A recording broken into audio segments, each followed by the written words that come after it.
नमस्कार दोस्तों, आज मैं आपके लिए फिर से एक स्टोरी लेकर आया हूँ जिसको हम हिंदी से इंग्लिश ट्रांसलेट करेंगे। हिंदी से इंग्लिश ट्रांस करने में हम बहुत सारे न्यू वर्ड सीखते हैं और न्यू स्ट्रक्चर सीखते हैं। तो चलते हैं, वीडियो शुरू करते हैं। तो चलते हैं, स्टोरी को सेंटेंस वाइज लिख लेते हैं।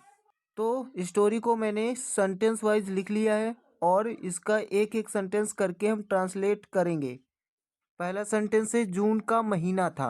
तो हम महीना को ट्रांसलेट करते समय हम जो है सबसे पहले इट का यूज़ करेंगे। तो सबसे पहले इट, और अगर यहाँ था आया है तो पास्ट की बात हुई है तो हम यूज़ करेंगे वाज का। उसके बाद द मंथ, फिर ऑफ और फिर जून। तो ये ट्रांसलेट हो गया, it was the month of June. June का महीना था। महीना या दिन बताने के लिए हम इट का प्रयोग करते हैं। जैसे इट इज़ संडे, तो संडे है। ठीक है, अगर बताना हो कोई दिन का नाम, जैसे आज रविवार है तो इट इज़ संडे टुडे। तो चलते हैं, अगला सेंटेंस ट्रांसलेट करते हैं। अगला सेंटेंस है गर्मी अपने चरम पर थी। तो सबसे पहले हम लिखेंगे द हीट। आप हीट की जगह पर आप जो है समर का यूज़ कर सकते हैं यहाँ पर। उसके बाद थी, फिर से थी आया है तो फिर हम वाज का यूज़ करेंगे, वाज। अब पर के लिए हम एट का यूज़ करेंगे, एट। और फिर अपने चरम पर तो इट्स पीक। तो इस तरीके से हो गया, द हीट या फिर summer was at its peak. ठीक है, तो गर्मी अपने चरम पर थी, हमने ट्रांसलेट कर लिया। अगला सेंटेंस है सुबह से लेकर शाम तक गर्म हवाएं चलती थी। तो इसे हम कहेंगे गर्म हवाओं की hot winds. Hot winds use to blow. Blow means होता है हवा चलना।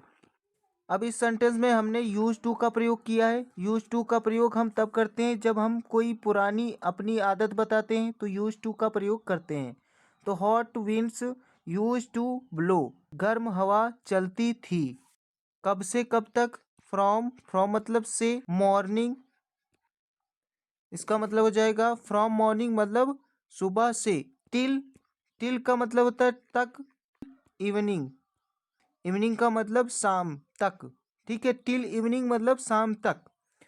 तो सुबह से लेकर शाम तक गर्म हवाएं चलती थी, इसको हमने बनाया hot winds use to blow from morning till evening. अगला सेंटेंस है प्रत्येक व्यक्ति प्रातः जल्दी से जल्दी अपने दिन के काम समाप्त कर लेना चाहता था। तो प्रत्येक व्यक्ति की, एवरी पर्सन, और फिर चाहता था, तो ये हमारा पास्ट इंडेफिनिट टेंस है। तो हम वांट का दूसरा लिखेंगे वांटेड। वांटेड क्या कर लेना चाहता था, इन्फिनिटिव से वर्ब लिखेंगे।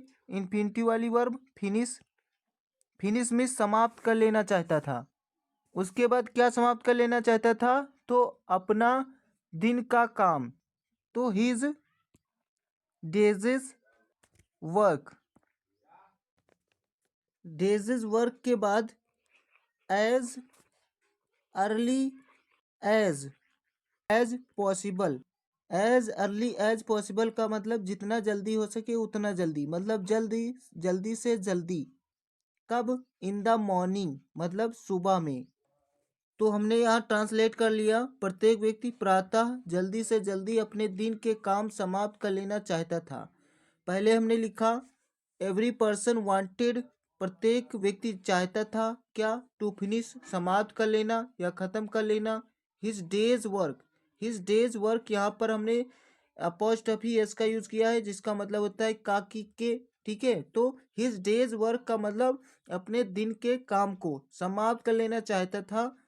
एज अर्ली एज पॉसिबल, इतना जल्दी जितना हो सके। ठीक है, एज अर्ली एज पॉसिबल का मतलब उतना जल्दी जितना पॉसिबल हो, संभव हो।